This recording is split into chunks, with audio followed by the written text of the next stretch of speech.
said earlier, I was going to tell you why the boys were going up to see a consultant at the hospital.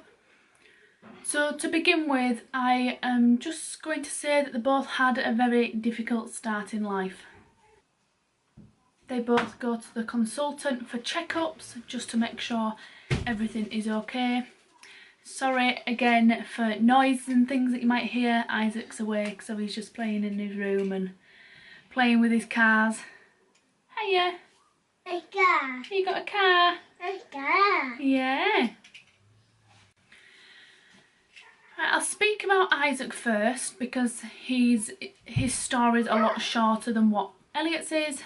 Elliot's the one who's been through the most, which will probably take me longer to talk about. If anybody else has gone through a situation like this, or has experienced a member of a family or a friend who's been through the same thing, if you want to talk, just let me know and I will happily talk to you. It's nice to have support with other people who's been through the same things. I don't really have any support of anybody else who's been through this because I don't know anybody else who's been through it. So me and John were the only people who we could speak to about it. We didn't have anybody else to speak to really. Right, so I'll start with Isaac and I'll just get straight into it. I won't bore you with all my talking. Isaac was born at 40 weeks and 4 days. I had previously had 3 caesarean sections, 2 emergencies and 1 elective. So this time round I was trying to do a VBAC after 3 caesareans. And it was all my decision. The doctors said, yep, that's fine, you can go on with it, blah, blah, blah, blah, blah. And at 40 weeks and 4 days, my waters broke. I'd gone to the hospital, they checked me out and everything like that, and said I was only 1 centimetre dilated. Eventually they decided to let me home, and they said if things don't improve tomorrow, they will have to perform a caesarean section because my waters had already been broken for a certain length of time. They need to then get baby out because of infection and things like that. So the next day things still hadn't improved, my contractions were wearing off, I didn't really feel any different. So I went up to the hospital and they said we had to have a caesarean. Well, as they wheeled me into the theatre, I was all prepped ready for my caesarean, and the lady said that Isaac had pooed inside of me. He'd swallowed a lot of meconium as well. So I got Isaac out as fast as I could, and unfortunately he wasn't breathing when he was born, and it took them around 4.5 minutes to resuscitate him.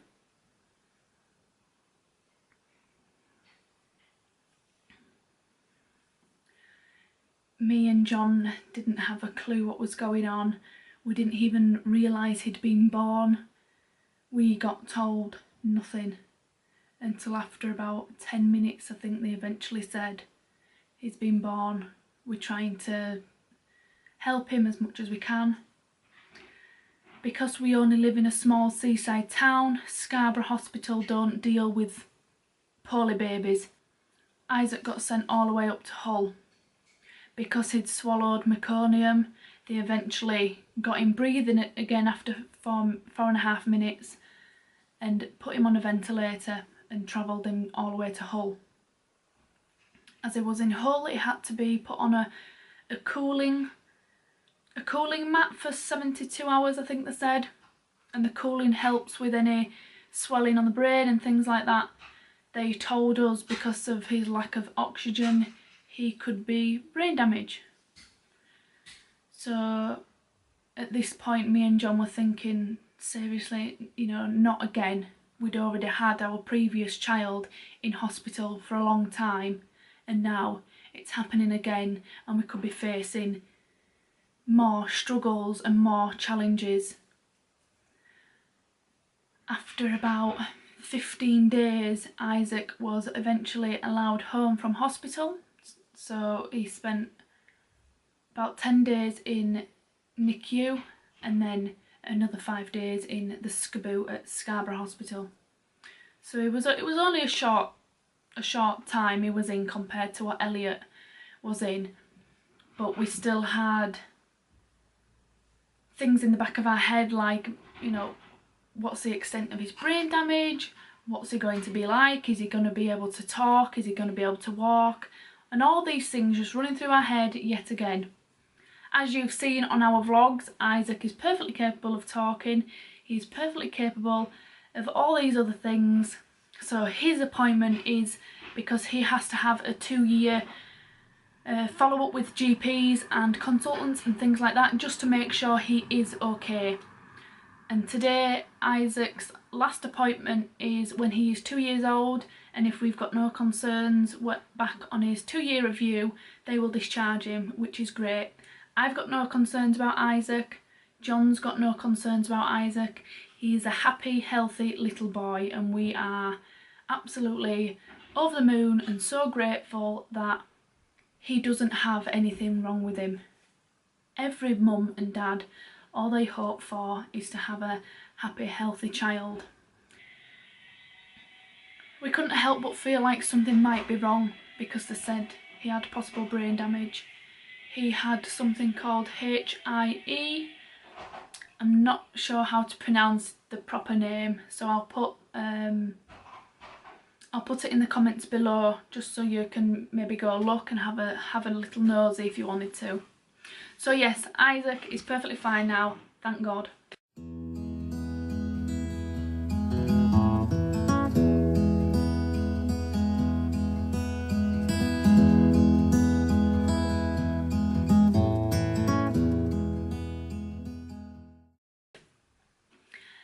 I will now move on to Elliot, who is probably the most amazing, luckiest little boy I have ever known in my life.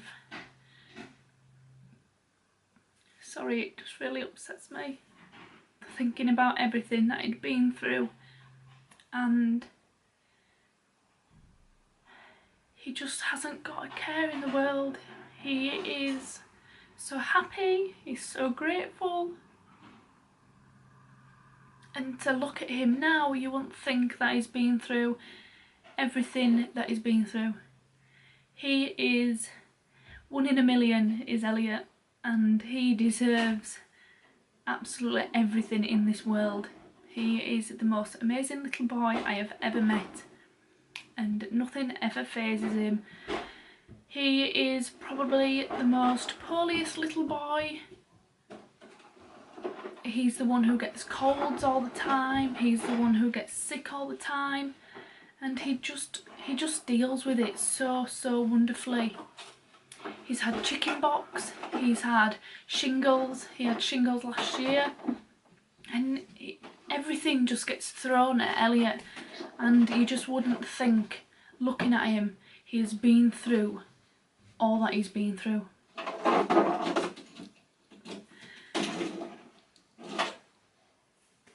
I will start from the beginning, and I will start from my pregnancy. I found out I was pregnant and everything was going okay, and then at about 11 weeks pregnant I started bleeding.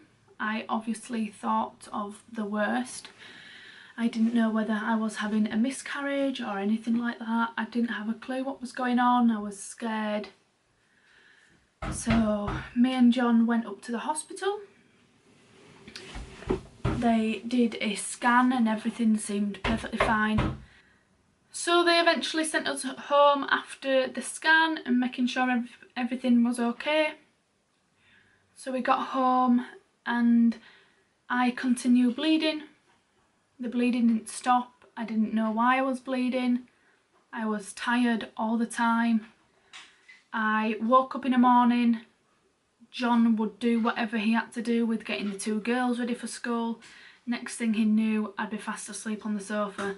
I was constantly fast asleep. I didn't have any energy, nothing at all. Sorry guys, I've got a little tickle. I didn't have a clue why at the time, but now looking back, it's because I was losing so much blood. There would be times where I'd stand up and it'd just drip down my legs. I know, sorry, too much information. But I'd never seen so much blood. We'd been to the hospital before, I'd mentioned it to my midwife and they said, oh, it's normal in pregnancies. Sometimes it's normal in pregnancies. So I was just like, okay, that's fair enough, I'll just carry on as normal. Fast forward a little bit, at 22 weeks pregnant, we was all just sitting down to have something to eat.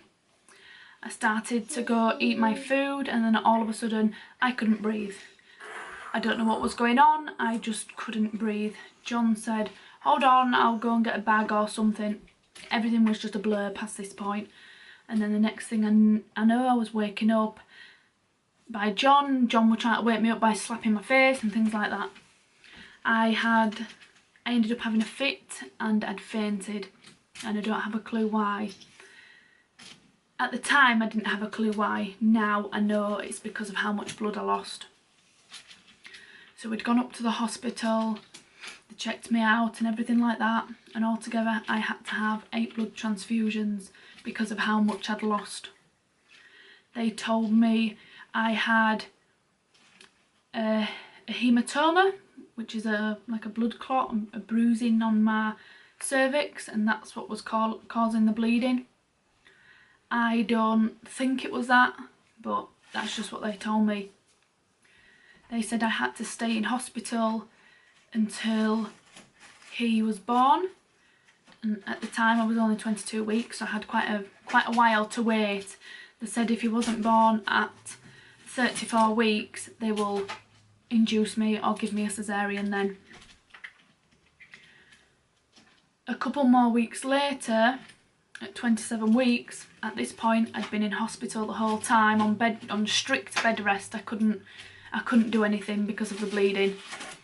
So I was on strict bed rest in hospital, and then at 27 weeks in the morning, the midwife had come in, checked baby, made sure baby was okay, everything was fine. She left the room, and then all of a sudden I heard a pop. I didn't know what it was. I've never had my waters broken before, so I didn't know whether it was that. But again, looking back now, I think it was my waters that broke. I stood up to go use the toilet and all this watery blood came out.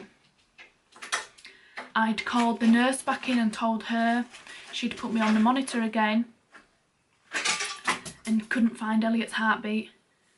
She eventually found it, but it was really low, so there was like, he needs to come out now. And from there on, everything just went so fast. So I was like, I'm only 27 weeks. I can't be having my baby at 27 weeks. You know, I don't even know if it's gonna make it at 27 weeks. So I'd rang John and told him he needs to get up here now because Elliot's been born now. They had to put me under general anaesthetic because they needed to get him out ASAP. Then Elliot was born. He weighed £1.15. I will insert a few pictures so you can see what he looked like.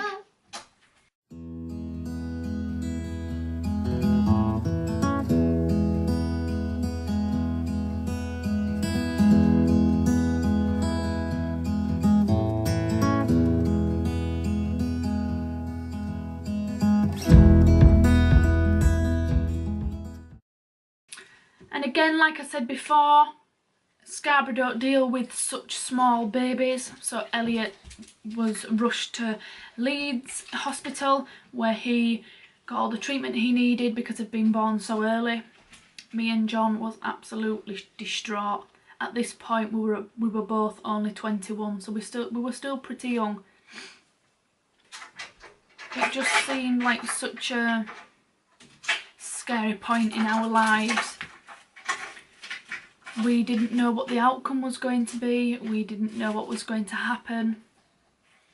Elliot spent 72 days in hospital. He had to have blood transfusions, lots of other things. I won't get into all that. Let's just say he did pretty well in them 72 days while being in hospital. He did have a few setbacks, but overall he did pretty well. And eventually he was allowed to come home just before Christmas. Elliot was due on the 4th of January, but he was born on the 5th of October. So quite a few months difference. They said not to expect him home till his due date, so I was really upset that he was going to be in hospital for Christmas. But thank God he was home just before Christmas. I think we got him home 2 weeks before Christmas, which just made everything even more amazing for this Christmas because I knew he would be home.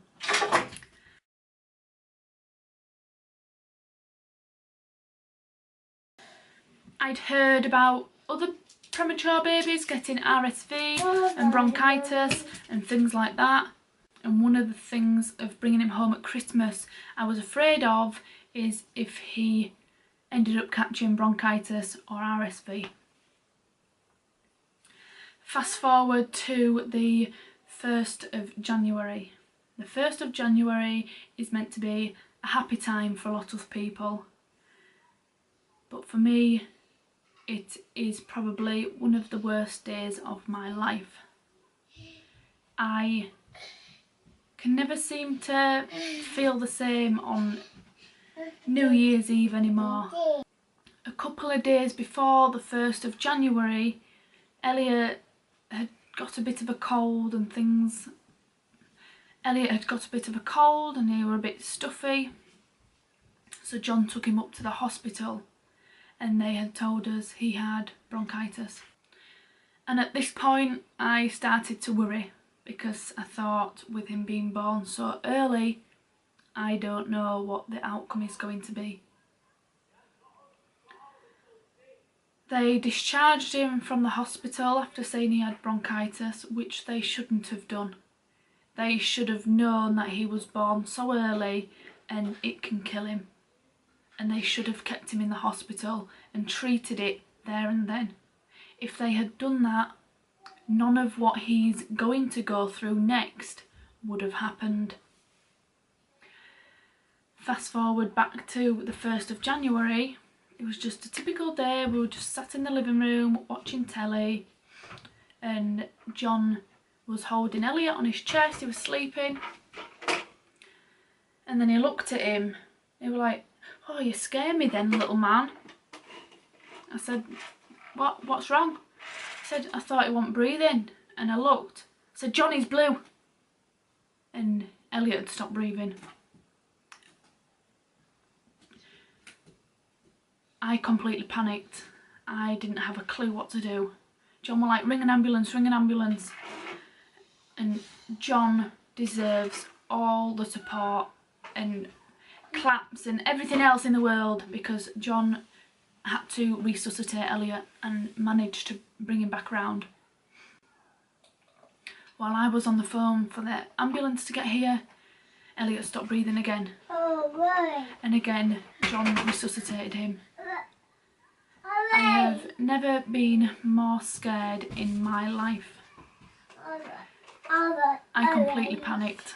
I just didn't have a clue what to do. John jumped into action straight away and he did what he had to do for Elliot, and for that I will be forever grateful for what he did. Elliot then got rushed to hospital where he got put on some oxygen. A couple of hours later, it was about 7 o'clock at night I think, John rang me and said they have to ventilate him now. Things are not looking good. He's got to go on the ventilator. So he ended up going on the ventilator. There's a lot more things in between all this, but I don't want the video to be like an hour long, so I'll just shorten it down a little bit. Elliot got really bad. He was very, very poorly. He was a very sick little boy, and we didn't know if he was going to make it at all. He had to be put on a ventilator and get taken to Sheffield Hospital, which he did. And for a couple of days things were really, really touch and go. We had to take minute by minute because we really didn't know what was going to happen. I think it was the 5th of January. Elliot had a really good night. He was managing to come down on his oxygen levels on the ventilator and all these different things that they use to keep him alive. He had a really good night, and the nurses and doctors seemed happy with his progress. So me and John were pretty happy that he was getting better. What we didn't realise was things was about to take a dramatic turn. It was about 5 or 6 o'clock, and from when Elliot was being good and his oxygen things were coming down, he had to then, things completely turned and he got worse. He got to the point where his oxygen was at 60% and it wasn't coming any higher than that. So we knew things were looking bad. You could tell by looking at him, things were looking bad.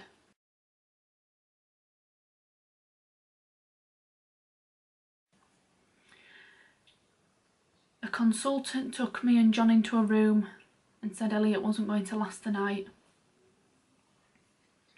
Being told your child isn't going to last the night, I can't even begin to explain how that made me and John feel. It felt like our whole world just came crashing down. They had spoke to us previously about something called ECMO. It's a heart and lung bypass machine, and this was Elliot's last chance. But this was the last thing that can ever happen, that could save him basically. It was the last resort for Elliot. But there were still things that stood in the way of Elliot going on ECMO.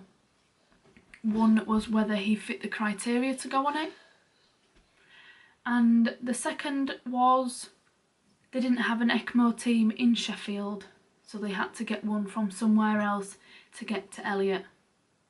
They tried a few places. They tried a few places for ECMO in Glasgow, but Elliot wouldn't have made the trip because they would have had to fly out. London, again, Elliot wouldn't have made the trip. So the only other option was to bring ECMO to Elliot. They finally found a bed for him in Liverpool that he could go to.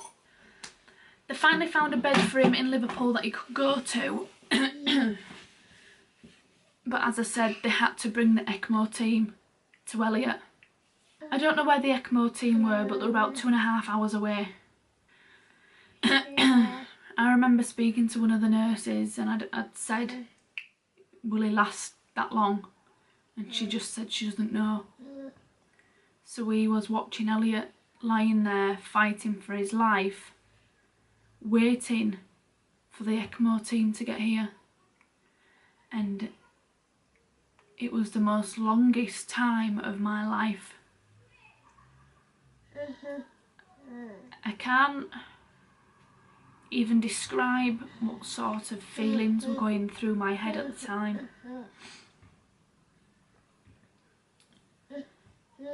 I just know I wanted them to do everything they could to save my little boy. I remember being on the phone to my dad and the ECMO team turned up. I had never been so happy in my whole entire life because I knew if Elliot got put on this machine, he would at least have a chance to be able to get better.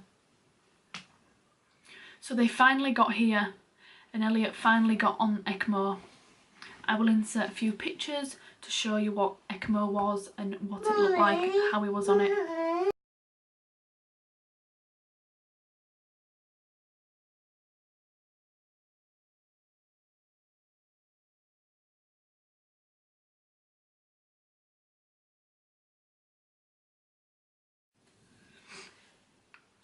ECMO did save Elliot's life, but then in a way it didn't. Elliot had to get himself better on ECMO. ECMO were just there to give him a rest, basically. It pumps all the unoxygenated, is that? Unoxygenated, I don't know how to pronounce that. All his unoxygenated blood out of his body and then pump oxygen blood back in, if that makes sense. If he had ECMO, he has to thin his blood out to be on ECMO, which can cause a bleed on the brain, so we still had that to worry about. But anyway, he spent 15 days on ECMO, which is quite a long time. Elliot suffered from bronchitis and RSV, and that is how he ended up on ECMO. He was on ECMO for 15 days and finally he was allowed to come off it. We couldn't believe that everything he had gone through, he was able to come off and that he was getting better. When he was on ECMO, he was still only about £5'2", so you can imagine how small he was. Elliot spent another 74 days in hospital. So he spent 72 days in hospital when he was born at 27 weeks. And then when he went back in, he spent 74 days in hospital when he was on ECMO. He is finally better.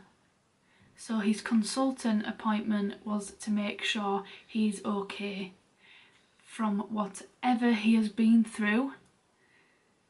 Touch wood, luckily he does not have anything wrong with him, and me and John are extremely lucky to have had two children who have gone through a lot in the short time in their lives, especially Elliot, for them not to have anything wrong with them. I didn't do this video for sympathy. I didn't do this video for people to be like, oh, I'm so sorry, I'm so sorry. I just wanted to talk about an experience in my life and also explain why they had to go to the hospital. I haven't gone into full detail of every single thing that happened because the video would have taken a long time. I'm not sure how long I've been recording for, but I think it's long enough. But yeah, his consultant appointment is just to make sure they are both okay. And Elliot, finally, after 4 years, has been, well, nearly 4 years, 4 years on the 5th of October, has finally been discharged from the hospital. We are extremely lucky to have both our boys now safe and well, even if they are little monkeys sometimes. Like I said, I haven't gone into full details of everything that has happened. There was some extremely difficult obstacles we had to face while in the hospital the second time round with Elliot, not just with ECMO, but when he got taken off the ventilator, they found out he had a lot of fractures and things like that. So then we had that obstacle to overcome. But again, I won't go into all the details. So guys, that was the story of my two wonderful little boys.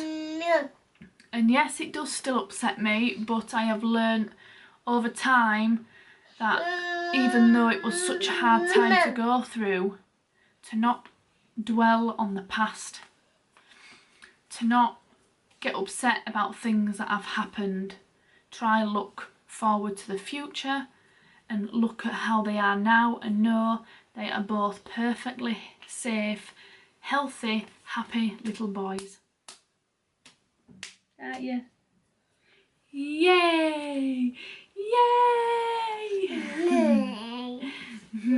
Okay, bye.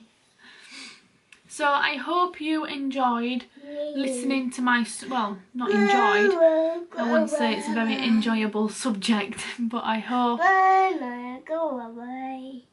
you liked listening to my story. And like I said earlier, if anybody else has been through the same thing, or if you've had a child on ECMO, please don't hesitate to ask me any questions, or if you just want to talk, just let me know.